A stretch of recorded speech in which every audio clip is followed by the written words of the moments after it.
नाही, असं आहे की आमचे जवळपास 23 नगरसेवक नॉट रिचेबल आहे चंद्रपूर आणि गडचिरोली जिल्ह्यात। आणि मी 100% सांगतो, त्यांना 5-5 लाख रुपये देऊन त्यांना उचललेलं आहे।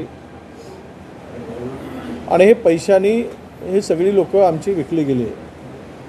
आता आम्ही व्हीप जारी करणार आहोत, त्यांच्या घराला व्हीप चिपकवणार आहोत ज्यावेळेस निवडणूक होईल, आणि त्यांना अपात्र करण्याची कारवाई आम्ही सुरू करू। कारण पक्षाचा व्हीप झुंगारून जर काय पाऊल उचलत असतील तर ते अपात्र ठरू शकतात। राहिला फोटो कधीचा आहे, भांगडियाबरोबर आहे, काय आहे, आता तो फोटो जर त्यांनी नेला असेल तर त्याच्याबरोबरचा आहे, तो आता कधीचा जुना आहे, 3 महिन्याचा आहे की आत्ताचा आहे, हे आता मला काही सांगता येणार नाही।